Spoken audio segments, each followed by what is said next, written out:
I don't judge you for what you've done before. But let's have a conversation. Let's and my philosophy with this channel is I don't go personal. I've never gone personal. I will target your ideas, but not you as a person. Because I feel when you go personal, then you drop. Yeah. You think sometimes some of the language uses is really very bad. And I think, although I know he wants to reach a certain demographic, but you don't have to be that vulgar sometimes or that crass. Say what I want to say. He has the right to say what I want to say, but we are friends, but we can disagree. Yeah. I called him. I said, do you want me to take down this video because the comments are just really bad, and I didn't get into this to impact somebody's mental health that way, lah. That's not why I'm doing it. He said, no, it's fine. Let people say what they want to say. I say he knows his supporters and all that kind of stuff. So, but Funky Shankar.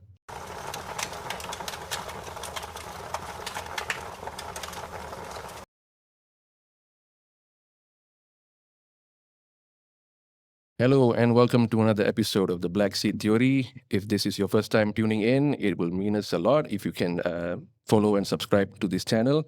And today we have a guest that is sort of like a crossover. I think so. And especially with this whole podcast studios kind of crossover kind of thing, because I think more often than not, we were not... we were quite surprised that actually our guest actually approached us and said that he kind of values our content. To us, we feel like, we're just starting up and it's somewhat surprising. And also... surprise. Yeah, there's also surprising. And also then looking at the conversations and what we have arranged with him prior to this recording, we are quite pleased to have him on board for this episode. And do I need to introduce our guest? I think he pretty much is quite popular. Quite a lot of people. Not popular. Okay. Nobody knows. Nobody knows you. Anyways, Nobody walks up to me, whatever, man. anyways, we welcome Vinodh from the Goodcast show. Thank you for coming. Thanks, guys. Thanks for having me. Really appreciate it. Yeah, Okay. love your channel. Okay, so let's start with who you are as a person, first of all. And, What is Goodcast? Yeah. We're starting very deep. Spiritual question. Who are you as a man? What is Goodcast? So Goodcast show was actually started. I have always wanted to start a podcast, always. Okay. For many years. I've been following podcasts in the US, Europe and all that. But I think at that time, so Malaysia had a few. You had your Malam Seram. Malam Saram, you had your Yamcha sessions Yes. and all that. And then the Ming Tian or whatever, that Chinese guy. And wow. Oh, how racist of me, that Chinese guy. You should know him. But I always had an interest in politics as well. And so I wanted to set up one. And then so I just gave it a try one day. Finally, I said, I was, I think, 38 at the time. I said, look, if it's either now or never. And weirdly enough, before that, during the pandemic, I used to do a lot of live sessions with my brother. So we used to just random topics, relationship, and people started liking it. So I thought, okay, why don't give it a try? And then I just was very consistent with it. And then, yeah, here we are. So that's how it became into. But it turned to a political focus podcast. Yeah, what caused that pivot? That I think is timing. Number one, of course, I enjoy politics. I enjoy it very much. I wanted to get into a political podcast because I felt that the interests of the people were sort of dying down, especially after post-Sheraton move. So you had a group of electorate who in 2008 till 2018 were just over the moon. We were one Malaysia. We wanted to fight corruption, one MDB, etc. And then with Sheraton move, it sort of deflated all of our passion, because we felt that, look, how's it? I voted for A, but then B just walks in. Right, so it sort of was a crisis of faith, and I thought this was very unhealthy. So that is why I said, okay, we have to get the people involved, and so I wanted the podcast to be a debate style. So when I interview people, the guests, the people watching, I love them to be involved in the discussions. That's why the comments are always, they have their opinions and all that. But at the very least, and also another thing on that is that why I wanted to do it was because I felt that there was no proper platform for Indians. Okay. I had a lot of friends in the movie industry, in the influencers, etc., who always complain to me and say that Indians don't get their shot. Brown skin is not wanted. You see a lot of ads saying they want Malay, now Chinese, Pan-Asian, but Indians don't have. And I felt that the stereotype against Indians was the standard drunkard, beat wife, abandoned children, poor, which is completely wrong. Statistically, it's wrong, and reality, practically, is wrong. So I said the best way to do this is to burst the stereotype is with the truth. So I brought on a lot of people on this podcast who are Indians, who are very successful, who are very eloquent in the way they speak, who are known even throughout the world. Some of them. So I hope to break that stereotype. So this is two reasons why I started, and it's I think it's sort of contributing to the betterment of both those areas. So you were just mentioning something about comments and stuff, right? So for us, like particularly for us, we do have a few comments on our content and whatnot. Some of them can be good. Most of them can be a bit irritating, or can even be all kinds of content. I mean, all kinds of comments and stuff.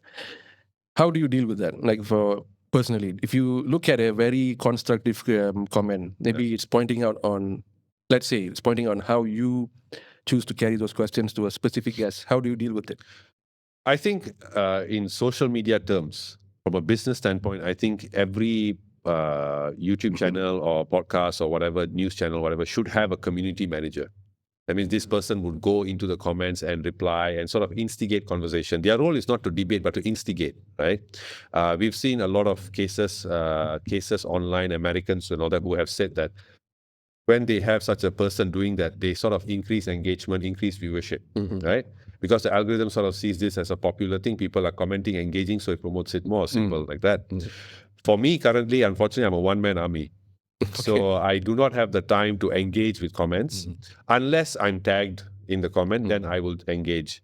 But sometimes, most of the time, I don't engage publicly. Like, for example, recently, somebody had, a few people had suggested that I do a video on the death of that young girl in Cyberjaya. And I didn't make a video about it. I didn't touch it because I'm a parent. And I cannot imagine the pain a parent goes through when they have to bury their child. And it's a pain and sorrow that I don't want to imagine selfishly, and I don't, and I only can sympathize with them. So for me, making a video about it, I thought was very inelegant of me. Like it would be leveraging over someone. So those kind of comments, I will send them private message. I said, look, I don't do this kind of stuff. I've had people text. So unless they tag me, the channel, or me, then I will respond to them. Otherwise, I don't really. I let them discuss. Yeah. Okay. So what was your what was your background prior to doing podcasts? Like, we noticed you among a lot of podcasts. To be fair, to be honest, not to be fair, to be really honest, maybe the only other person who actually sounds better than you or as good as you is maybe Kyrie. And I'm not definitely going to better. polish his shoes. Yeah, definitely better. Yeah. But you Kyrie lover. obviously have very good speech, all these things. Do you come from a broadcasting background, or what is your background? If education-wise, I'm a PR marketing major. Okay. That was my major in university. In terms of speaking, it was just because of training. So I started speaking on stage when I was 7 years old. 7 or 9, I can't remember, but I think it's 7. So I started speaking from a young age. And I always tell this story, but I think I should retire it after this episode with you guys. So the reason why I got to say so young was because I used to stutter a lot. Okay. So my mother decided, I don't know, again, I can't see the correlation, but she decided that the best way to overcome your stutter is to put you on stage. Again, I don't understand, but it worked. It works. Indian parenting, I guess. Indian parenting, yeah. You know, if you want to swim, we just throw you into the ocean. Then you find your way out, right? Indians are beyond science. Beyond science, yeah. We have God. What do you have? He will save you. But yeah, so that was the reason. And I think in terms of knowledge, I mean, of course, I've accepted that I will never be as good as KJ or Sharil in terms of political knowledge, unless I were to have three minister portfolio. That's the only way I'm going to beat him. So I'm counting the time. But I think in terms of knowledge, it was just reading, man. I spent my university years and all the colleges were a lot of reading. What do you read particularly? Non-fiction, politics. I read a lot of biographies, a lot of politics, a lot of history. That's what I read. The boring stuff. So coming from marketing background, did that help you with your podcast in any way? I actually realized very quickly that marketing that is being promoted in how to promote one's podcast or channel, most of it is wrong. Why? Why? Because if you go on YouTube, they will tell you that you have to focus on your thumbnail, you have to focus on your hook, you have to focus on all these things. But they never tell you to focus on your content. Sometimes your content is just crap. You have to accept that, right? So I always have this rule of 100. So when you start something, commit to 100 episodes, say a podcast, commit to 100 episodes, and then you will fine tune yourself as you go. This 100 is your training, right? Whoever you interview, whatever your topic, and then with social media analytics today, where it tells you what your users are watching, you will know what your users want, and then you can sort of create a niche for your channel. There are, I'll give you an example of a channel that has no thumbnail, no hook, nothing, yet does numbers, 5-figure views, 6-figure views. One of it is Shaikh Taufik Alatas. He is he's a academic. He's an old guy. His videos are very simple. He just sits in a corner in a dark, poorly lit room, and then he just talks. He has a very deep voice, but his numbers are crazy. Another example is Professor Tajuddin. Professor Tajuddin just sits down at the table in a blurry camera. I told him, I said, look, with all the money you have, you could buy at least a better camera. Blurry camera, and he just talks. Nothing, no hook, no opening, no thumbnail, 5-figure numbers. 5-figure views. So it's all about content. I think what you're doing, if it's, I hear a lot of kids today, when I talk to them, they say, oh, I'm doing a channel on gaming. Yeah, but that's not, your focus should be, how do I offer something within the field of gaming that's different from what others are offering? True. And something that I'm passionate doing. So you must find the marriage between these two, right? Yeah. So I think that should be the focus first. I think marketing, the traditional sense has always been, oh, you got to have the thumbnail, the first 3 seconds. Oh my God, it's so stressful, man. In fact, like I think we were talking about this, right? I have tried doing TikTok clips that are edited. Like there's one that I did, I got someone to do it for me, where they made it like a story almost of Mahathir being pressured by people about Najib, etc. Right? Numbers were pretty normal. But I have clips that are just someone talking, few 100,000 views. So it's at the end of the day, it boils down to content. If what you have to say has the legs, people are interested, then it'll work. You mentioned about you mentioned about evaluating yourself with 100 episodes. So actually, this kind of like So it kind of aligns with what we want to do. Yeah. It's just that we are kind of far from. yeah. So for example, actually, I mean, it's not like a very big trade secret or whatever. We also had this idea: do 100 episodes and then see what is the overall reception to it. Because what we set to do with the Black Seed Theory initially, was like, okay, let's just do 100 episodes, see whether we are worthy enough to continue doing this. And along the way, we also had like some obstacles, some challenges and whatnot. It's not like big challenges like people are saying, we don't like your content, we hate you, not something like that. But then when you mentioned that, it kind of like, it aligns with what we feel in terms of like, let's do 100 episodes and see where we stand at that point. And maybe it's not a masterclass episode anyways, but maybe for those of you who are maybe sitting there and watching like, maybe should I start a podcast or what? I think that 100 episode thing is something that you should consider, because you will look at the whole from the first until the 100. You will look at how much you have improved, the things that you've done that didn't work. Maybe some of your episodes are like complete crap, like what we not say. Like, I mean, sometimes we look at our content also, we think that maybe we should have done that, for example. So this is actually a very good thing. Yeah, there are interviews that I've done which I've gone back home and say, oh, that was a crap interview. There have been interviews that I've done that I've never posted. Okay. Because they were just that bad. But I think also people need to be realistic about their expectations of themselves, right? Podcasting is actually, when you have a channel, it's basically a business. So you have to, like any other business, you have to fine tune, you have to find how you can make money, revenue generation. Like the top YouTubers that people watch in America or UK or whatever, they have about 12, 14 revenue streams for their channel. Yes. So you have to be realistic about it. Okay, if I'm going to do this, then commit to it. And it'll take, like, people always use Mr. Beast as an example. Mr. Beast took like what, 10 years to be where he is today? True. Yeah. It's not an overnight. It may seem overnight because now suddenly he's popping up. He started yesterday. Yeah. Now his channel is worth the billions because it took 10 years. So it takes time. Yeah. Yeah. So how many episodes have you gone through so far? Good question, man. I have no idea. I think And we have noticed your evolution, but what have you noticed about it? I think I've not noticed. I never really noticed. I think I'm always my biggest critic. So I'm the biggest critic of myself. So I think now the channel has sort of stagnated a bit. I think it's not offering anything new to people. Yeah, maybe when I started and some of the guests I had on, maybe I think I can go harder on them. I think that it needs to be more current. So the next phase of the Goodcast show will be to convert it into more of a news current theme, but more opinionated news. So if you look in Malaysia, the news industry, right, it's very old school. It's very one lady and then ini Allah, today this happened, that happened. But if you look at India and US, you have polarized news channels. Oh, You have the yes. conservatives like Fox and all that, right? and all, yeah. Then you have like the Young Turks who are the more center left and all that. So I want to, like in India, you have people like Arnab, then you have people like Palki Sharma who are, really doing well. And so I want to do that here and give these news guys a run for their money because I think they are not taking part in the news. And I've spoken to some of these founders of news, and they are proud of that. They are proud that they don't their opinion does not seep into the news that they promote or they share.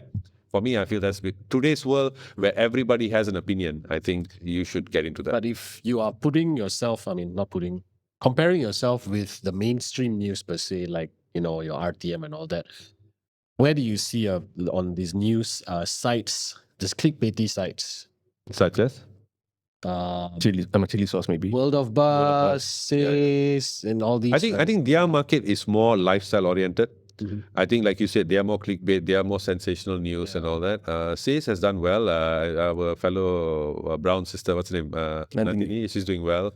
But I think that they are a bit different from the news like TV3 or and all that, but they are more formal corporate, right? Yeah. I think if you look at when I was younger, maybe when I was in university, now that you saw the growth or popularity of sort of comedy shows speaking news like the Jon Stewart's Tonight Show and all this, right? So I think that's where news is going. People want more relatable, approachable, accessible news sources as opposed to like TV3 is a table and I'm like, there's a gun to my head, right? So I think I think Says and all this, they have spotted that.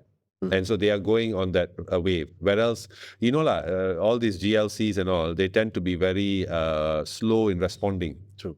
So, in fact, if you look at news nowadays in Malaysia, it's been taken over by podcasts. KS has their KS News. Yes. I know other very popular content creators who are also going to launch their news channels. So, the news world is evolving.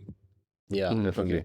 Going to your guests, for example, like you mentioned about your content and how you want to work it and strategize it to your own liking. Let's just touch a bit on one of your guests, for example. Your guests, for me, particularly, they are could be somewhat in the progressive or left-leaning kind of guests. So are you aligned to that, or do you feel like, for example, like, hey, let's just mix it around a bit, get somebody a bit from the other side? Do you feel like the need for that, or are you more focused on just catering to this specific kind of? No. I like to have guests from both sides. So I think in politics-wise, I've had guests from both sides. I've had guests from who are support, for example, Madani, those who are against it. Because of the government way structure, it's a bit more difficult to get guests from government because they have to go approval and all that, right? So it's easier to get from opposition. But I try to be, at the end of the day, we must accept that what we are doing is we are also entertaining people. This is not a platform for us to preach or shocks and theory, as they say. So whenever somebody turns on YouTube, and it's so stressful sometimes because I get pictures from some of my friends who share, they are watching the episode on their TV. And for me, that just blows my mind. Like, what? You're watching it on TV? Like, you took the time to sit on your couch and watch. So I'm like, shit, I got to entertain them, man. Because they are sacrificing 1 hour of their time for you. So you got to deliver something, right? So if I had a guest who say, I would say I'm more center-left in terms of my political ideologies and all that. So if I were to get a guy who talks the same language as me, and I'm agreeing with him, that's not so entertaining, is it? So I have to cater to the guests. If they are forward, then I oppose. So I'm always there to create a bit of drama, a bit of spice, because it entertains people. Yeah. Who do you think is your guest that you feel that was most not agreeable to you, or maybe you feel that this particular guest was a bit your hot episode, hard to question, and also the answers that you get from that specific guest were tough to digest? Is there anything like that? I think, although I wouldn't say hot. Us big Indian, it's hard for us to blow our trumpet. So whatever we do is like mediocre. Yeah. Yeah. No, that's how we are raised, right? Yeah. Yeah. But I think I would say the one that people keep telling me is Arun Doraisamy. His Okay. episode, the second one I did with him. They're like, some of them are like, bro, you really went hard on him, huh? I said, I didn't think so. I just opposed him in a few topics. But yeah, that's one. Yeah. So walk us through that, especially Arun Doraisamy, right? It's not that you have a point that you had to call anyone to have their voice there, Yeah. right? And frankly, it's your podcast. You're free to invite anyone. You can dig up the corpse of the funny mustache man and ask him questions. It's your podcast. But why? What made you decide to call him? Because there are stories about him that circulates around. We don't know how many of them are true, but we know a big chunk of them are true. So what made you get him on to give his opinions, and what was your plan behind that actually? Okay, so for that we have to go to the first time. The first time I called him on was because at that time the big issue, I mean that's always a big issue with us Indian communities in terms of politics, is temples and Tamil schools. Yeah. So he was one of the more louder opposers to what the government was doing, and he always is very loud in what he says.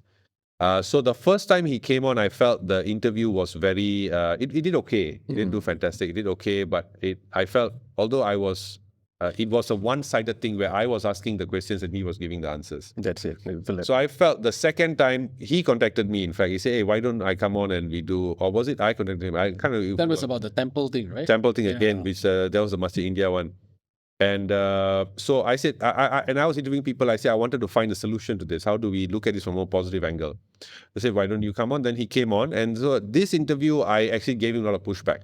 And the reason was because I guess I sometimes as a host, you sometimes get a bit bored of just posing the question. You want to rile up your guests a bit. And I think it worked because people enjoyed that episode. It did okay. And it was fun. So I brought him on because I wanted to also sort of subtly give my own opinion on these temple issues that are happening. Yeah. And, how we should address it. And so, which was perfect because he provided the landscape of what he's researched and all the controversial things he found out. So I was able to then put a bit of my thought process into it as well. So it was nice. It was a nice discussion. Good debate. Do you think, okay, on your personal point of view, do you think that okay, you got this guest such as Arun Doraisamy, who has given his research and all that, but do you do any sort of like maybe like a bit of research on this person before you? Interestingly enough, Arun Doraisamy is a very interesting character because when I used to do this where I would post up pictures of my upcoming guests. Okay. I don't do it now because sometimes when the guests cancel, then you're caught with your pants down. You're like, okay, what do I do now? And so when this guy, I announced he was coming on, I got a lot of messages. I did not have to do research because people were just, bro, how can you call him? He did this, he did that. He's this, and all were negative, right? So I look at it like this. I personally, I'm also well aware of the criticisms that are out there about him. But I also feel that I think people also need to sort of understand that, okay, despite what he's done in the past, whether or not some of it is forgivable or unforgivable, that I leave it up to the people. I have strong views against some of the things that he has done. I have. I think I've shared one with you all right before we took the podcast. I have strong views against some of the things he has said. I don't agree with some of the things that he has said. But I think even though we don't agree with one another, that doesn't mean we can't sit across each other and have a conversation. Yeah. I think that must be the key here. Sudan, another example. Sudan has come on the podcast twice. He's now the member of PN. Yes. PN Block. I watched that, yeah. Yeah, I don't agree with a lot of things Sudan says. But he's a friend, and if I have the right to say what I want to say, he has the right to say what I want to say. But we are friends, but we can disagree. Yeah. So yeah, that's the idea. Yeah. But I do my research, not extensively on the person's background, but I like I said, I don't judge you for what you've done before. But let's have a conversation. Let's and my philosophy with this channel is I don't go personal. I've never gone personal. I will target your ideas, but not you as a person. Because I feel when you go personal, then you drop. Yeah. You just, like, for example, there are some commentators on the other side, like David Marshall, for example. I think sometimes some of the language uses is really very bad. Mm. And I think, although I know he wants to reach a certain demographic, but you don't have to be that vulgar sometimes, or that crass. But that's his style. But I disagree with it. But I would love to have a conversation with him. Yeah. So that's the way it is. So David Marshall, if you're watching, Yes. you can Yeah. go on. I've invited them. Satish Munyandi all have rejected me. So we'll keep. No, like, it's rejected you. yeah. Okay. I didn't answer. Yeah. Okay, let's just go back. Let's just go on that rejection part. Like, how do you approach your guests, for example? Like, I mean, you are more catered towards the Indian community. You believe that your show is more like, let's do something for the Indian community. So even you told us one of your guests that you approach didn't really align with you because of the language barrier. So how do you take that and how do you approach guests? Like, do you go like scattergun, you just whack, like whoever you see, you just... I used to be like that. So okay. when I first started, because of course your new podcast, hard to get guests, right? Yeah. So you just go everyone. I had influencers on. I was lucky to get PSM SecGen at that point, but that was because I knew them. So they came, and then I think I got a few, and then somehow I got Tianchua, which was amazing at that time. He came here, in fact, yeah. So it was scattered, but now I tend to focus on, say, if I want to discuss issue A, then I try to find the guest who's close to that issue, and then I bring them on. Then I send them invites and all that. But that's how I do. And also now I also have clients. So like one of my clients now is Penguin Southeast Asia. So we sort of come with a deal where I will interview 100 of their authors. Okay. So, but all the categories, the topics are related to politics, geopolitics and all that. So yeah, that's how I do it now. Now it's more structured, a little bit more.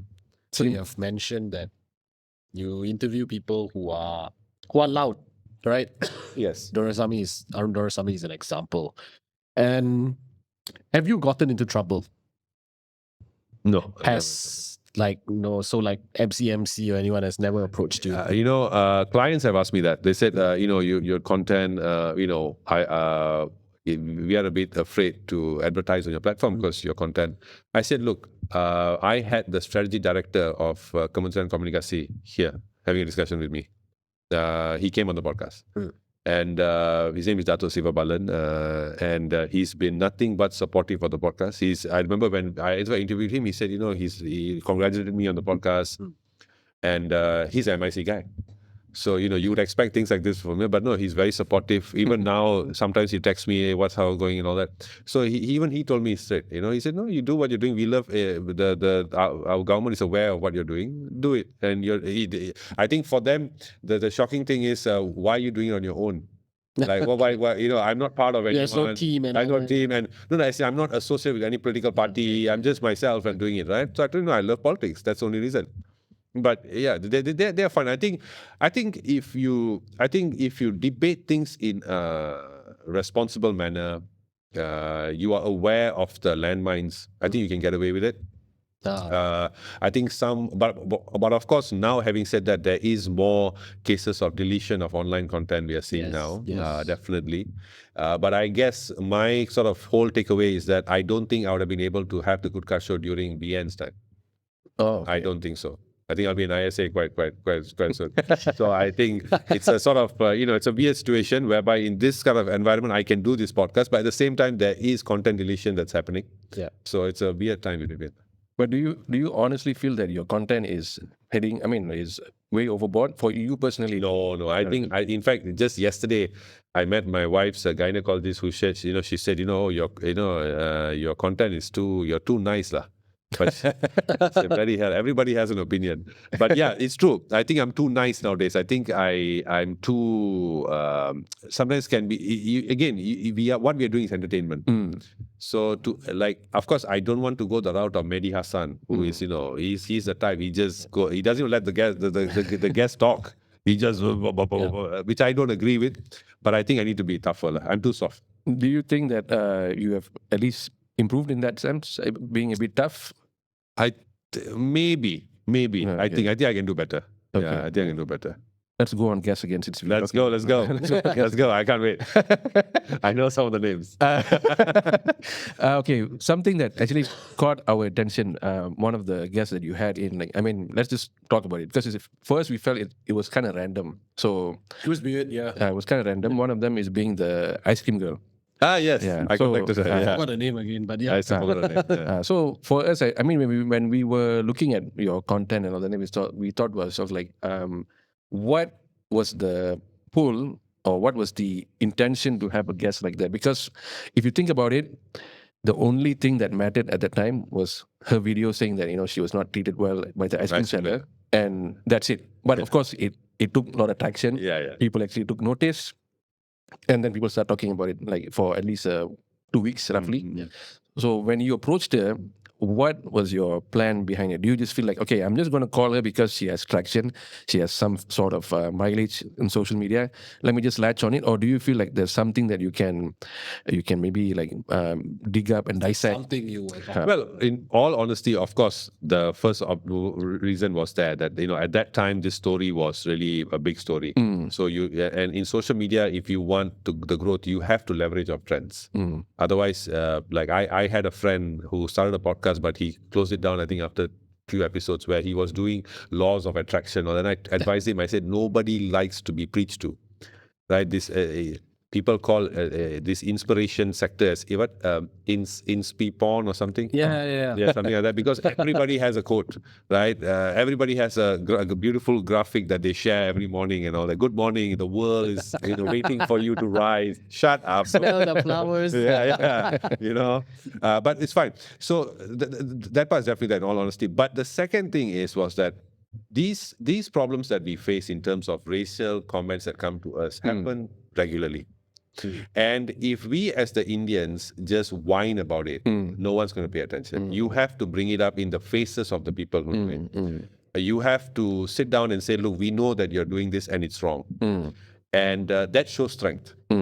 So in her case, I think I called her because of that incident of a person so brave to just put a sign saying they won't serve an Indian is so un-Malaysian, not forget about Malaysian, is so inhumane that you can broad stroke an entire population just because of your experience with one group of people, which I don't. In retrospect, I do understand his frustration, lah. As a student, I used to be one of those guys who drink at the beach, but We all all of us had that, lah. Now apparently parks are closed. What a waste! That's the best, man. The Bangsa Park out there. Anyway, so my mom will be watching. But so I think we as fellow Indians must, when there's an issue, when somebody goes through something like this, we must try our best to give them a platform. Okay. People, the counter argument will be that, you are trying to incite racial disharmony and all that. No. Why is it when I defend myself, when I bring up another person who has faced racism, and I'm telling this is wrong, then why is that wrong? For example, if you look at the response with the KK Mart, Allah fiasco and all this, that was hailed as, no, they were defending their faith. But when we do it, we are inciting, no, you have to give them a platform. This girl went through something, and to her credit, she voiced it out. And I'm sure that guy had to apologize. Yeah. So the more and more people apologize for ignorant actions, the lesser it will become.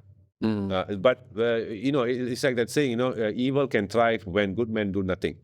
So I can't carry. I have no other avenue or way to support her or go to there and fight for her or do a protest, placards. So come to my podcast and talk. Indians need ice cream too. Yeah, exactly, man. Okay, slightly switching to the whole perspective right now, right? For me personally, I think maybe I can share the sentiments with Prakash, for example, in this scenario. Although we are Indians, all of us are Indians here. We are Indians. Yeah, proud. No, not those guys. Not those guys. So They may want to be, but They're the cool ones. So, for example, like when we look at certain current issues, social issues that are pertaining to the Indian people, I would look at it in a form whereby it's like the larger number of us do screw up and fuck up more often than not. And it's very frustrating for, not to say that we are special or unique, but just say that regular Joe who just wants to go to And work. it contributes to the stereotypes sometimes. So when we just mind ourselves, we just go to work, we just want to contribute fairly for our family members within the community. And then, more often than not, the stereotypes can win over whatever we try to fight against. So in this kind of situation, right, how do you look into this? Like, for example, for me, I will think that, the reason why people continuously criticize us is because we are allowing ourselves to be such ways. And That means we are behaving that way. That's yeah, why, okay. so the stereotype actually wins sometimes, for The highlight, what happens is when we do commit bad things, there's the highlight. When we do commit good things, yeah, there are highlights, but it's only done by people like you. Right. And then, for example, like, how do you overcome this? Because for us, sometimes prior to this whole podcasting, for example, I used to be quite, won't say vocal, I used to be quite typey on social media. I'll always complain about how, Indians are actually fucking it up within themselves. They can just, just be normal for once. Just don't have to, you don't have to be always agitated or easily triggered by the smallest of things. So how do you overcome it? I think there's a multiple answer to that. The first part is we have to accept what the Indian DNA is.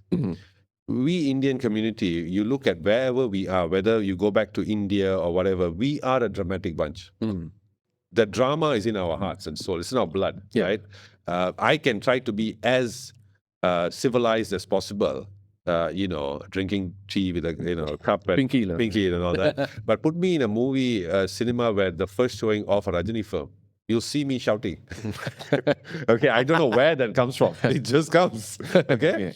I've done all. Like, I give you one example. There was once in Bangsa, I was walking my wife to the clinic, and there was this bunch of Indian guys outside the KK Mart. Okay. Now, for those of you all in college way back then, university way back then, you know that sometimes when us Indians as kids, not Indians, but when you're students, you're drinking. Yeah. Then after that, the sun is already up, but you're still in front of a KK Mart. Somehow you feel you have the reserves. And Been through it, yeah. And so my wife, because she's Chinese, she gets very like, oh, what's this? I said, no, I said, right now they are a bigger danger to themselves than to us. I said, I've been there. Yeah, actually, it's true. They can do absolutely, they can't even run now. Right? It's that hope that I can drink more. But on the flip side, when my Chinese in-laws drink way more than any Indian I've ever met in my life. I can see, attest to it because my in-laws are Chinese. Yeah. So, you see, Indians, when we drink, for example, let's talk alcohol, right? Since that's the major thing, right? We binge drink. So we'll go out on a Friday, we'll drink, and then after that we go back to our lives, right? Yeah. But I know Chinese who drink daily. Yeah, true. Yeah. And Chinese New Year, they drink the bottle, the crates. I mean, and I'm like, I remember when I first went to see my wife's family, right? First time I go into their house, I see this big giant plastic bag full of Carlsberg tins. And I'm like, what the hell is that? I've never seen that. Right? And I come from their states. So I think, but you never hear them having this stereotype. Yeah. Yeah. One of the reasons why is because the Chinese have insulated themselves with a very strong sense of pride, which Indians do not have. Indians, we have this African slave mentality, where, and you see this a lot common in oppressed communities. Oppressed communities tend to, because they have no power outside of their community, they oppress their own. Same case as how, say, a husband of any race, if he or a man or who is oppressed at work comes back and beats his wife. Yes. Same concept, right? So for us Indians, we must first accept, look, we are made out of many colors. Like, I know fathers who are damn good fathers, Indians, who once and upon a time, but when they party, they party. So are they, who are very well to do? So are they drunkards? No, but when they go back, their fathers, their husbands, they're all this. So I think how I think we as a community should approach it is, number one, we should be honest to ourselves and first accept that we are embarrassed of ourselves. And we need to stop that. And we need to be bold in front of people who put us down because of our color. Because that shows lack of knowledge on their part. That has nothing to do with us. I make racist jokes all the time. I make fun of my wife's Chineseness all the time. But I would not judge a Chinese because they're Chinese. Like I wouldn't give a job to an Indian because he's okay. Actually, I will, but I'll be biased there. But no, but I won't judge a person based on an action of one other person. Like I told my wife, I said, Can I assume that all Chinese men gamble? Gambling is a big problem among Chinese. You should know, right? It's a lot. Yes. Can I say that every Chinese young adult starts his career as a DVD seller? Right. I knew a few. Yeah, right. Remember, Mama Delga, but bro, it's the blue. You might, bro. Sekarang sudah ada internet lah. Apa the blue is that, right? But so they don't have it. Why? Because they are very protected by, and people know. Okay, they have a wall. We don't have a wall. And every time you will see our activists, our politicians, our leaders coming up saying, "Oh, Indians are poor. Indians are this." Hello, in Malaysia, we are the second highest earning group. Statistically, it's proven. It's Chinese, Indian, and Malay. It's out there. Stats are there. Yeah, I've heard stories of We have. some of us buying Rolls Royce in cash. Yeah. Right. Of course. I mean, we don't go deep into that. Like who talks about people like Tan Sri Yanalingam, Robert Yanalingam, for Tony Fernandez, AK, Anda Krishna. I mean, these are all names that are there, and there are many other successful Indian business. I've used to work for a few, very successful, valuation in the hundreds of millions. But we don't talk about that. We talk about that one guy who has a parang, who's we don't talk about the others. So we have to be I understand that bad apples exist in every community. It's just that your community is better at hiding it and protecting it as opposed to ours, who when there's some problem we will immediately we ourselves will put on it first. So that hypocrisy needs to stop, I think. My mind is a bit rotting now because when you said AK, I thought of Ajit Kumar actually. I didn't thought of Anand Krishna. But anyways, Malaysian context. so anyways, just out of nowhere. I wanted to say something, but I can't recall now. Let's cover. We have covered your contentious guests. Let's Not cover. really. I'm not right. Oh yeah. We We will wanted go. to cover one particular one. Walk us through your episode with Shit Sadiq. Oh, I regret that episode even till today. I Really? do regret it. I mean, I watched it. I watched it in full. Okay. I don't see a reason for me to regret it because I think it was quite. No, because at one point I don't know why what got into me. So I don't think you remember there was that point when he started talking about Tamil schools. Yes. And I just went on a tirade against him. I think for a good 1-2 minutes, I was like, have you gone down to the ground? What are you doing? I was totally on your side. No, I know people were. Yeah. I said, you what did I say? I said, no, you can keep your NEP, all this, but do your work as an MP and all. And he was just shocked. And after saying that, I was like, what the hell? Did I get possessed or something? By, I don't know. And then after that interview, I remember his answer to that first. He was like, now that you have said it, we will do something. Whatever. And I said, I'm not going to push on. Then after the interview, I was supposed to do a book launch with Roman Bose, who wrote the book Shattered Hopes. I interviewed him as well. And so one of the VIPs we wanted was Tun Mahathir, but Tun Mahathir wouldn't generally come for that because the book was about the Sheraton move and all that. Okay. But in that book, Shattered Hopes, one character that sort of is on the fringes is Syed Sadiq. So I don't know whether is it connected, but so he was supposed to be the VIP, so we were supposed to do like a forum style launch where I would be the moderator, they were both talking, right? But I think once they found out that I was away, I think then the event fell through. So I don't know whether it's because of that. Really? No, because I don't regret the episode as the content, but I was just too hard on it. I feel it. I felt it was a Good. Okay, good thank you. episode. And who are the guests that you love the most? Your best guest? We have one particular one which we really like. Okay, who is that? Marcus Jiwan. Is it Marcus Jiwan? Oh, Marcus Jiwan. Yeah. Marcus Jiwan. Yeah. Tonically. Yeah. We love him. Yeah, smart guy. Great, Yeah. So who's your favorite? Oh, favorite guest? I think. Is it a tough question?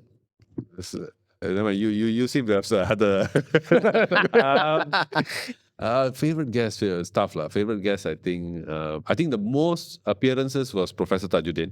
He's come on 6 times now. I've seen a few. Dato' Joe Samad is another one who's a good friend. Whenever he comes on to KL, he always calls me, hey, come, let's do a podcast. Okay, let's do it. Then we meet up. It's nice. Kind of like Roman Bose also. Roman Bose was a good one. Yeah, good one. did quite well. I think was better than FMT and all that. Just say. But no, I've had a few. Jo Kukudas was one. Jo Kukudas was really awesome. I mean, the way she was talking, she's so eloquent. Her English is just top level. Man. She's Top level. I liked the conversation I had with Sharat Kutan of BFM. Oh, okay. Although the video didn't do that well in views, but I didn't really care because I enjoyed talking to him. It was nice back and forth. There are a few others. He's a good speaker. He's a good speaker, yeah. Him and Joe Kukudas are one of those who are like their English is just a different level. Joe Kukudas, that interview, I think she told me she had slept at 4 a.m, woke up. She only had a 2 hour sleep. No. So I was a bit worried. I was like, how's she gonna? But she just, man, oh my goodness, she was so good, yeah. What about Keep updated with, because we've seen your episodes with a lot of different kind of guests, and you were able to, let's just say you know your shit Sort when of. you face that. I mean, I have the benefit of being able to do research. So aside from the research, the news, what are the sources that you rely on for this? Because a lot of people don't know what you do. Books, What kind? solely books, politics books, books on politics. What about the news? Local What interests. about the things that are happening now? That one news lah. That one news, then Google searches and all that. But most of I would say the knowledge of politics comes from books. Books and maybe YouTube videos of, other people like Dr. Farish Noor, people, and all, like I said, Shai Taufik Alatas, Dr. Azli Rahman, these kind of people, Malaysians who are very vocal about things. I listen to them because they are academics. So they approach topics from with an academia sense. So there's his facts, there's history. I try to stay away from the activist approach because the activist approach is just to rile up sentiment. True. And sometimes most times they don't give a holistic look at things. Yeah. So I think that is misleading to the voters. So I stick to more the academic side. Yeah. We don't really appreciate activists that much as well. I mean, been through it. Since you're very much into politics, right? This is going to be a bit of a cliched question, anyways. But have you ever considered, like, for an example, like maybe it's time for me. Let's say if you reach a certain level in your life, have you ever considered, like, should I just join a party or maybe start our own party? Because one of the problems that I feel for me personally is that we have a lot of Indian parties. So Representations. yeah. So in saying all that, let's say if you have like a certain number of following, so people like really like, I'm willing to pump money, I'm willing to invest. You should be the face for this political party. Would you do it? Yes, I would. But two things are holding me back. Number one is I have young children. So politics is something that if you join politics, you are not going to have time for your family. You just have to accept that. I think one very sad admission came from Vaidhyamurthy of INRAF. And he said that he neglected the growing up of his daughter. He was completely raised by the wife because he was out there all the time. He was traveling. He was, doing hunger strikes and all that. So I can't pay that price, not for my children. So my plan is maybe I'm turning 40 this year, so maybe 45, 50, I would join politics. But the harsh reality about Malaysian politics is you need money. If you don't have money, you're not going to go far. And also depends on the party. Like parties like even to be fair, even parties like DAP and all that, you need to raise your own money for your campaigns. So different parties have different ways of and the money is not about bribery. People when they hear money in politics, no, you need money to fund your campaign. You can't fund a campaign with 10 ringgit. You need the flags. You need to go and talk on a stage. You're going to need money. Money, right? You need to pay the guy who sets up the tent and all that, right? So it's all about that, those costs. So you need money. So I'm looking at now my focus in my life is to develop a portfolio for myself, especially with the people-centric things. So I'm working on that slowly.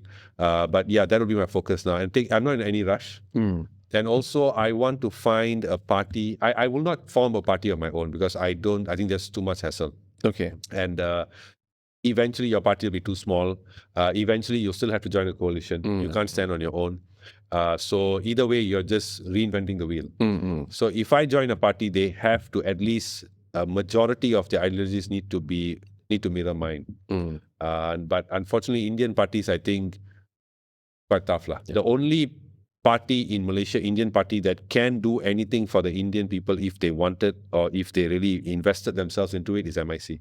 No other political party can do it because they have the infrastructure, they have the resources, Makes sense. they have the history. They have, the network that goes so deep into the Indian community. They have planted themselves. Yes. So if they were serious about it and they really were, let's take on this project of the Indian community on ourselves, they would be the ones. No other party, whether MIPP, MEP, IPF, whatever, my PPP, I think. There's a lot of There's a lot of PPs. PPs, yes. Yes, but not, I think MIC is the only one. But if you were to run something, are you just going to focus solely on being a party for Indians, or is it going to be something like what do you call pakatan or not pakatan lah, keadilan? I've always said this. You cannot talk about. I mean, first to answer your question is, I am a person who favors multiracial policies. I favor blanket policies, and I think when you focus on economic issues, you have to be blanket, right? Anyone who brings up in this type of discussions, the conversation grenade would be to bring up NEP and the contract, which to me I feel is completely pointless to bring up, because there's a saying, lost ground is lost forever. The NEP is already there. Yeah. It's not going to go away. It's there. It's enshrined in the Constitution, right? And I always ask people, I said, okay, let's assume that the NEP was made for the Indians. Do you think our Indian leaders now would say, you know what, guys, we've enjoyed it, enough's enough? They're not going to say that. Yeah, If you are in the pole position, you're going to want to stay in the pole position. That's human nature. I would. Yeah, exactly. I would too. Like, why am I giving up for you? Who the hell? Yeah. You know? And will my interests be taken care by you? No, we don't know. So this is a too murky. So I think don't talk about that. But what I focus, I think, is for us to reach that level where we have blanket policies, we first must ensure that on areas like education and household income, we are on better standing. Then once a household has enough disposable income, education is taken care, you have graduates in the family, then you can talk about equal opportunity. Yeah. So which was actually part of a plan when I started the Goodcast Show podcast. There were three that I'm going to set up, 3 milestones. There's few which I will announce as they come. I don't say it now. But so one of them would be focused on basically taking the matter into my own hands and saying, okay, I will do it. Because I can't wait for you to debate whether who made the framework, what have you done for Indians. These are all pointless arguments for me. Let's find the problem, let's do things now and settle. Like, for example, one good thing is infrastructure for schools. Right? You talked about perception. Why do we perceive that Chinese schools are better? It's all about perception. If you drive by any Chinese school, look at the size of their beams, their pillars. And human beings are, at the end, it's the 5 senses, right? Yeah. The sight of that, like, wow, this school must be good. Yeah, definitely. Subconsciously, you think it. I mean, guilty. My kids go to Chinese school. Yeah, my kids will, hopefully. But I mean, only for primary. I said secondary, I understand different. Yeah, secondary will be different. Co-ed. I mean, public school. Anyway, so that is the thing. So I think like in Tamil schools, better infrastructure, create programs for them, mentorship. I mean, there's so many things, but we need to target the schools first. And it has to be somebody who doesn't have political connections. That's the idea. That would be hard. I think that's quite tough. Okay, let's just go back a bit. Going back, to some of the guests that you've been. Let's point out another name. To us, one of the content one of your episodes that we've watched, I think one of your earlier episodes, you had a very strange guest. For us, it's strange. Okay. For us, it's very strange because, not to say that we have personal knowledge about this person, but we have seen this person from being sort of like notable as a media personality, then moved on to becoming an activist, then moved on to challenging the Prime Minister, and then moved on now. At the moment, I think he's doing some spiritual stuff or whatever. And in that episode, when you had your conversations with him, some of the answers, I can't recall at the moment because it's been some time since I watched it. Some of the answers, some of the way the answers were given when you were posing questions were a bit, to me personally, it was kind of like fake to me. So I think it's one of your strangest guests, and we're talking about Funky Shankar, Yeah. So how did that came about? He just knew. Yeah, it's not very hard. Even if I didn't know, I would have. Okay, I know what you're talking about. Yeah. Okay, so Funky Shankar was somebody whom I think I contacted him. Okay. I was watching his videos. His videos would appear on my TikTok He feed had a lot, a lot. So that was a time when he was very vocal against the Prime Minister and all that kind of stuff. And so I thought, well, this guy is really. But to be fair, I didn't really grow up listening to him. Okay. THR time, right? So Neither did. yeah. So, but when I say, oh, this guy's really opinionated about things, and he seems to have strong opinions, so he came on. Then, of course, before the interview, I did my research, and of course, I found out a lot of things as well. I had friends who knew him and said a lot of things. I think Funky Shankar is a polarizing character. You either love him or you hate him, right? So that's his fan base, and he has a group of people who really adore him, and a group of people who really hate him. One of the most unique things about that interview was the comment section. I think I have never ever had a response to that such negativity to any of my other interviews. I mean, I was so when I did the interview, I posted it, and I remember the next day he texted me. He said, "Oh, the video is actually going on to people's WhatsApp groups and all."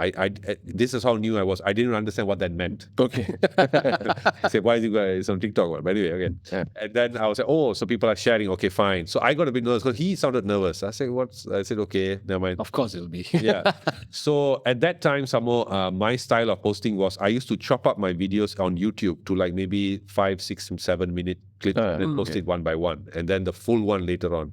Which a lot of people were like, can you stop doing this? Please, the full one first. So that's why I changed it. You were about to ask about that. Yeah, Yeah, continue.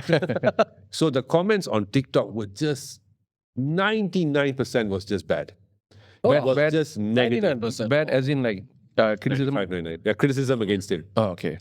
And obviously, I think in his case, because of some perceptions or some issues that happened in his past, people use that and then color their political opinions so that it makes a very steamy thing.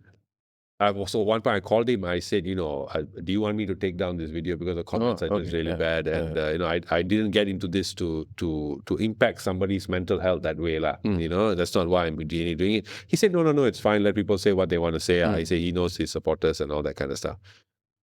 So, but Funky Shankar is always the person whom I'm very thankful for because he was the guy you could argue that sort of made the introduction for the Goodcast show. Okay. If I didn't do that interview, I think Goodcast show would not have had at least that sort of founding base, the viewership that it had. That was the interview that sort of blew me up. Okay. Because before that, I was doing interviews about it was influencers and maybe some political stuff here and there. But he was the one who really went in. And He was your lucky star. Lucky star. He really was.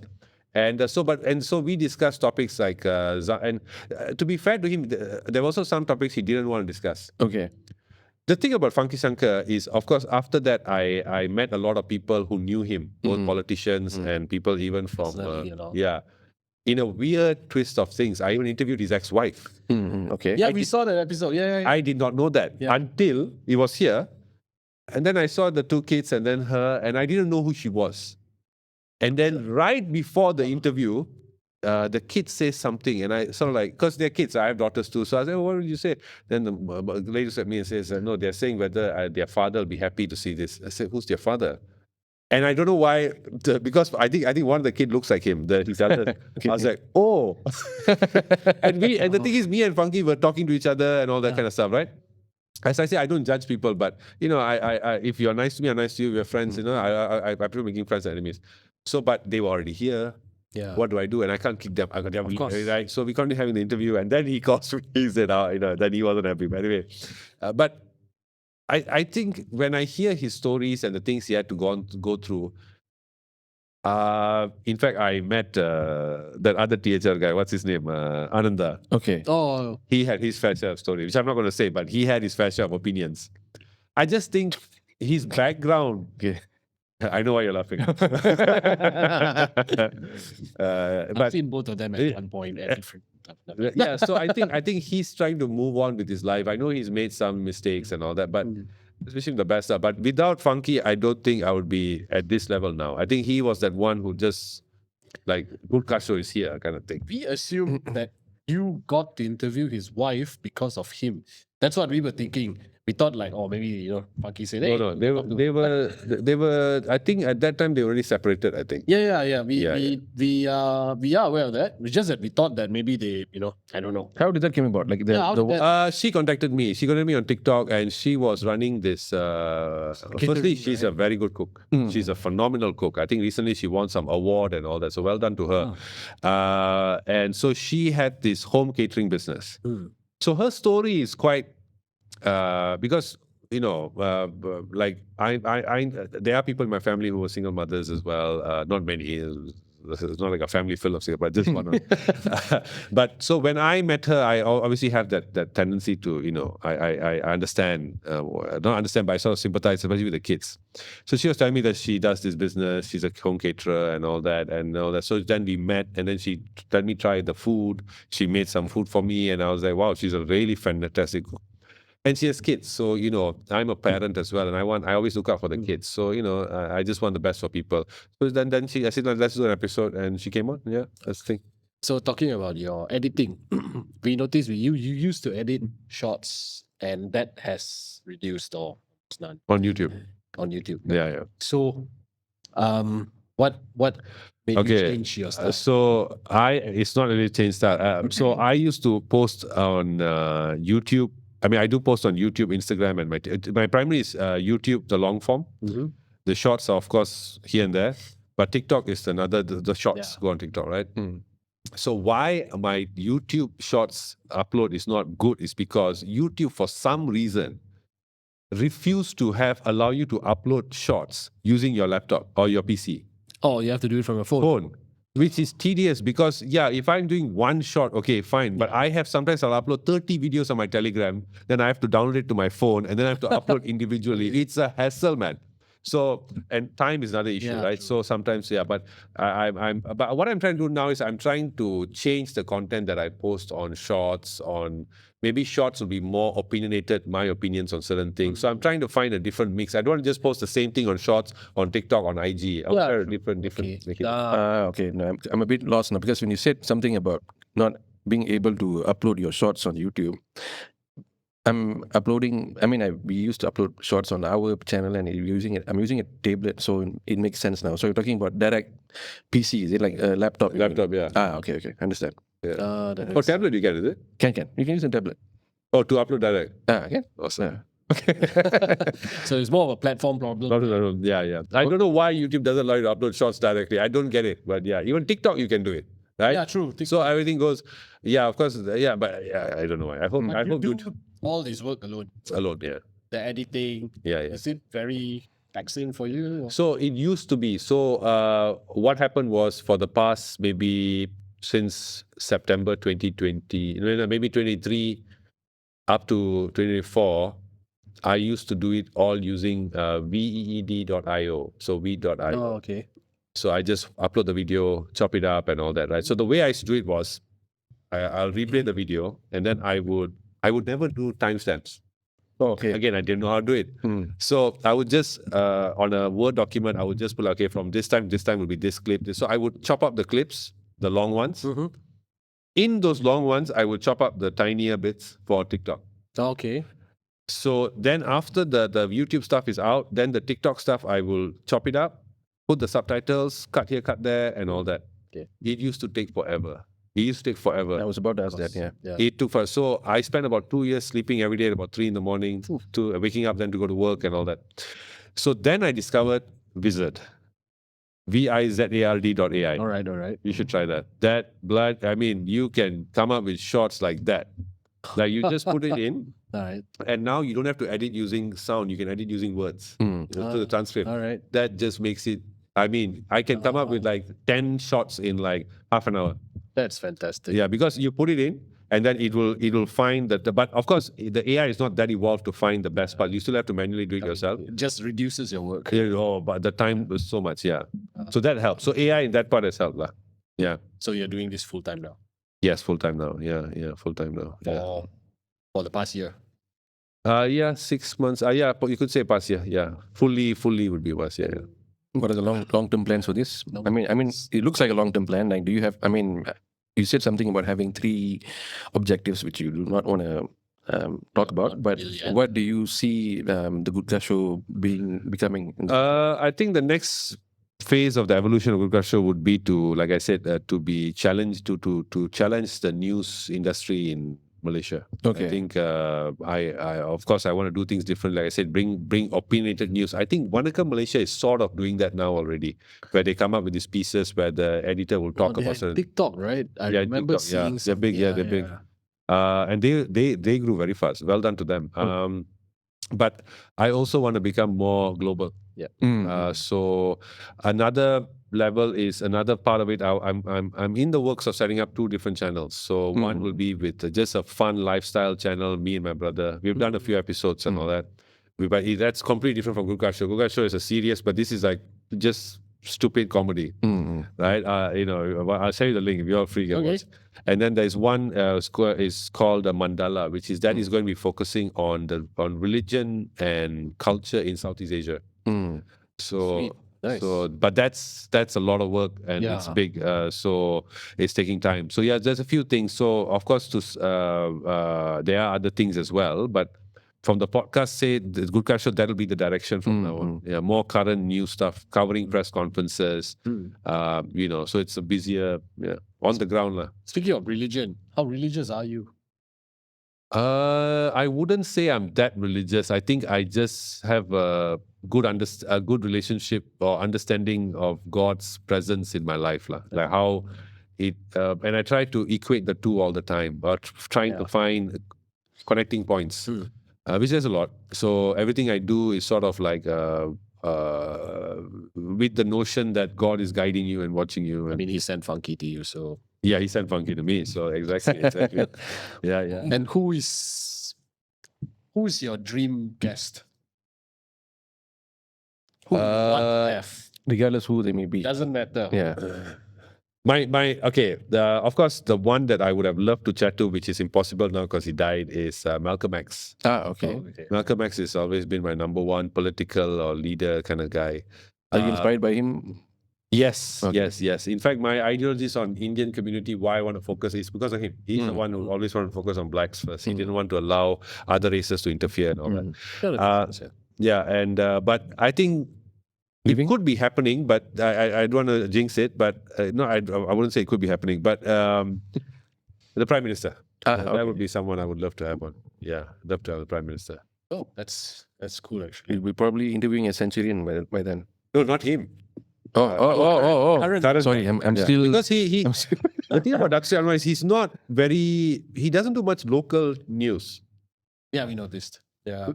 Sorry. He does international channels. It's time for him to come down, man, to Malaysia and do a podcast here. But the Centurion would be fantastic anyway. Yes, people have suggested that to me, but you're not feeling it. I'm a Tun Mahathir man. I love and idolize the guy. I always say he's our greatest prime minister. I think Najib would have been our greatest prime minister if not for 1MDB. Now, what do you feel about him? The size. It's tough to be a defender. Like sometimes we still dream of having Bosco here. you do. Yes, we do. I mean, in all honesty, I know I'm not going to get as much negative comments as Funky does, but but yeah, we do want to have him on board. You know, if he wants all the cheese snacks he wants, I can get it. Supering. Super ring, right? Yeah. Yeah, I will bring I will tell these guys, pack this room full of super ring. I want that guy here. But yeah, we would like to talk to him because, yeah, sure, he has that problems of 1MDB and all that. But I find he's well spoken, right? I think he's well spoken. I would like to talk to him. I like to find out how is he doing, all this kind of stuff. Definitely. I agree with you. Najib would be the second one. But I think I would. I think Anwar will be the one I want. He's the one because I think You have a lot of questions to a ask. lot of questions. Man. I think it'll be and I think he's and again Yeah. when I meet members of PKR or DAP, sometimes I tell them, I say, I don't understand your Madani government. I said, Most of us don't. you don't, yeah, and you know why? Because they do not create a narrative that they sell. Yeah. They let the opposition. I say, why are you letting the opposition just free fall, shoot at you at will? And the opposition is not even. Yeah, you're not even doing anything.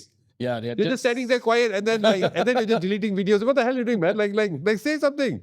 Like certain things can be like for example, like recently the SST, my goodness, there were some content creators who were really creative in how they were trying to dial down the issue, Yeah. to dumb it down to biscuits, burger ramli. They were really targeting the B40 there, right?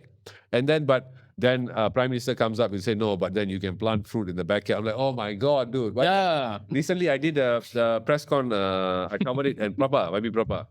Yes. I like the guy. I mean, to be honest, I sympathize with him because I know some of the things that have been happening inside Mitra, which I can't say because it's not public domain. But I shared the clip on my TikTok, right? So he was asked a question about why the Mitra grants are not out, why PMO never approved and all that kind of. Then he started answering, and then at one point he says, yes, like he named an example of a project that was approved, and then the money was given to a GLC. I was like, oh my God, dude, come on, man. Strategy. You can't mention that you gave money to a GLC to a bunch of media people. Then you feel the counter argument of, oh, so you're giving money to your own people, which exactly happened. So I think they did fight back, man. So I think Prime Minister could come on and Defend. defend himself and the government. lah. Yeah. Okay. We have, I think maybe just one final question before we can call it a day. I think this one is quite obvious. Not obvious, like.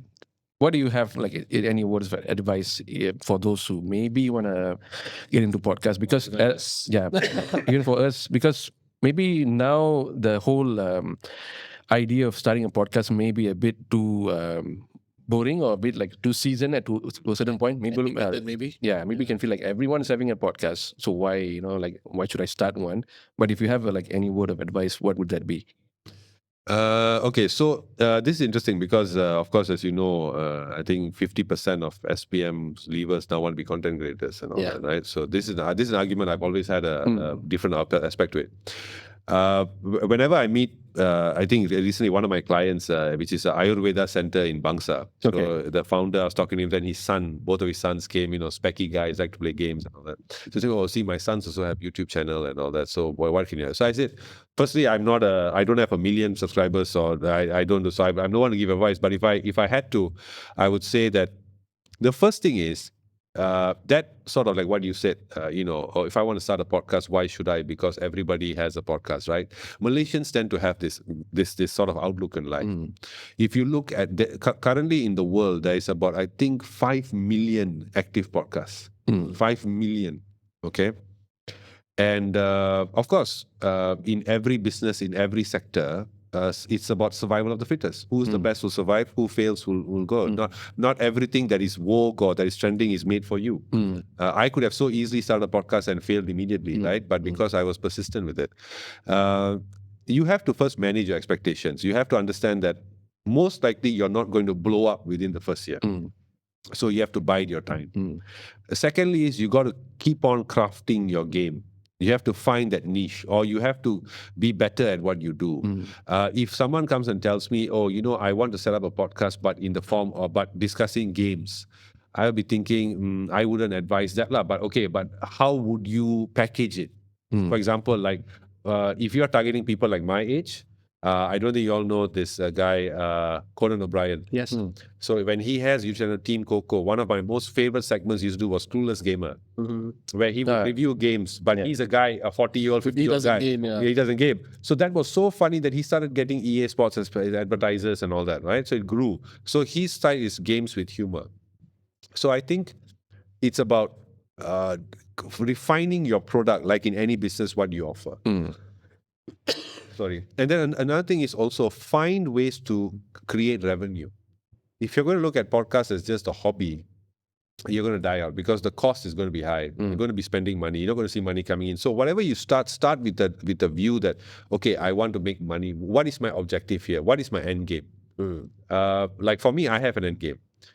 So I have planned, okay, the podcast first, and then step 1, step 2, step 3, step 4. Okay, then we'll get there. So, and then as you grow, once you get that confidence, then you will start saying, oh, maybe I can do this. Then you'll start seeing market shifts. You'll start saying, so all that will come. But the first thing you need to do is just start. Don't think about, oh, this guy has one, that guy has another one, and all that. And another thing is about podcasting is part of an independent media. We are not BFM. We are not NST, radio, whatever. We are independent. We are informal, approachable, relatable conversations that people want, right? So I see a lot of podcasters who have very good personalities, right? But they are just robot, like they will talk to each other in a very fake manner. So if you are a topic-driven podcast, then you must converse like how you're sitting down with mama and talking. Yeah. And also, so you must refine your skill. You must like, okay, how do I refine myself? Like for me, I have plans to go to courses. Like how do I better, like, like a lot of great presenters out there, right? Okay, how do I improve my pronunciation? Unfortunately, fortunately, my third child is on the way, so I can't go now. But later on, once he's maybe one, I'll re-enroll. So yeah, those things. And then, so keep on improving yourself. And I would always say, don't be so concerned about the views. Yeah. I get it. So social media is about viewership, but if you are 100% focused on that, then you are going to kill all creativity. And the last thing I would say is that, which is very important, is you must be content focused. It's about what you put out there. Like I know these two podcasters who even they actually record in Taling Utama. And I met them, and then they were telling me, "Oh, we want to start a podcast." I said, "Yeah, you should start one." And they are both very bubbly characters, right? But when I watch the podcast, I'm like, "Okay, that bubbliness doesn't seem to come out on the screen. So what's happening?" So there's a problem here. So you need to address that problem. Then once people see you having fun, they will have fun, right? And be yourselves and be content. And another thing is, last thing is, you also need to understand that at the end of the day, the person on the other side of your screen is a human. He or she's appetite is also fueled by what is trending, what is happening, right? Because that's how internet works. If you go to Google, when you type, you don't type something, only seldom you type something, what happened in the 50s and all that, right? You would type something current, you would search for something current. The social media algorithm tends to show you what is current because it wants to hook you in, right? So you need to also be a bit more current, focus on trends, leverage on trends. It's okay, but leverage to trends that suit you. Like, for example, like for me, there are a lot of lifestyle topics that happen trending. This girl did this, or that boy did that, or something like that. Like K-pop did it. But I can't do it because it doesn't suit my audience. But I can find trending topics that suit me. Like, for example, Chief Justice appointment. SST. These are so. But I can't do this Malaysian celebrity cheated, and that's for a lifestyle channel. Yeah. That's not for me. So I think you need to Fine-tune this. Yeah, fine-tune. And like I said, the rule of 100. Just commit to 100. Be serious about it. You'll find a way, I think. We're also in that rule of 100, but let's just see what happens after that. Okay. Eventually. No, just What last number one. are you at? I think at the moment we are, 13? Yeah, 13. Yeah. Yeah, 13. Okay. We're doing very, we're taking our steps one by Slowed one. down a bit because of new commitments. Yeah. Anyways. He changed his job and stuff. Yeah, a lot of things. Okay, one more thing, just one last one before we call it up. How do you manage language in terms, like you mentioned something earlier? You had a guest you had a potential guest. You want to reach out to that guest, but turns out that guest doesn't converse in properly in a specific language. It being English, for example, right? So how do you see this as an alternative? Do you see yourself like, should I pick up another language, or should I have someone that can join me or partner me in terms of doing this? Because I would look at it like how we do things. Maybe I can speak Tamil a bit more better than him. Maybe he has much more better grasp of English than me. So we do it on a duo kind of thing. So do you have something that in mind, or do you feel like, it's fine, I'll just somehow harness that ability to speak in Tamil, for an example? Because we know you're not really Tamil, right? You're not. So how? No, I am Tamil. Okay, Tamil. okay, Tamil. Okay, right. So how do you see that? Unfortunately, when that happens, we have to resort to Malay. So, but again, it depends on the guest. So what I tell my guests is, look, like for example, that guest you're talking about, I'm very much okay with, him talking in Tamil. Okay. I can understand Tamil. Yeah. But I don't have the confidence to speak it. Okay. Right? So, so I can ask you the questions in English or Malay. You answer in Tamil. Because at the end of the day, what I want is that the output must be the best. So for that to happen is the guest must be comfortable. Yeah. So if they are speaking a language, like I've had guests on where we spoke in Malay because I know their grasp of English is not good. I say, okay, you talk in Malay. Yeah. My Malay is broken as well, so I don't judge. But they can understand English. But answer-wise, I said do in Malay, it's fine because people can understand. So for me, it's also a bit of a selfish thing because I look at it on like a checklist. Like this guest that we're talking about is someone whom I'm a huge fan of. And I've been asking him to come on the podcast for I think close to a year now. And so when he does come on, he can talk in Tamil, it's fine. Because the audience he's trying to reach would know Tamil. Yes. Right? So that's as long as the audience gets what he's trying to say, and his story is a powerful story. That's all that matters, yeah. Okay. I think we can actually have a part 2 on this episode because we've been talking quite long. I think maybe we can look at maybe in the future we'll bring you in as like a Definitely, man. Anytime. follow-up guest or something like that. By the way, that guy is Sanjay, I just want to say. Yeah. Okay. All right. In saying all that, thank you so much for spending quite a significant amount of time to watch us three talk about things, especially with Vinodh's journey as a podcaster and also ours. We thank you again for spending your precious time to sit and watch us ramble about everything. And you can always, as usual, you can follow us on our social media platforms and also Vinodh's Goodcast show. I think if you're following us, maybe a high chance that you also know. Yeah, I think so too. Like, yeah. Vinodh's channel. We share the same audience. Very small world. Yeah. Small world, yeah. So do us a favor by following both our platforms. And we thank you again to Vinodh for coming all this way and being our guest. And we appreciate his input for this episode. And as always, you can contact us at our email. It's at tbt@mailo, right? Mailo. Yeah, I keep forgetting that. I'm sorry, it's a new email. tbt@mailo. What is Melo? It's a privacy email provider from France, mailo.com. Oh, okay. Nice. tbt@mail.com. So you can shoot out all your comments. And finally, we want to mention this one particular commenter, Deva Muniswaran, who has been constantly barraging us with some unwanted comments. Harassing us. So we appreciate your feedback and we look to irritate you further. So thank you so much for your feedback as well. Thank you and see you on the next episode. Once again, thanks to Vinodh and bye-bye. Bye-bye. See you. Really? Yeah.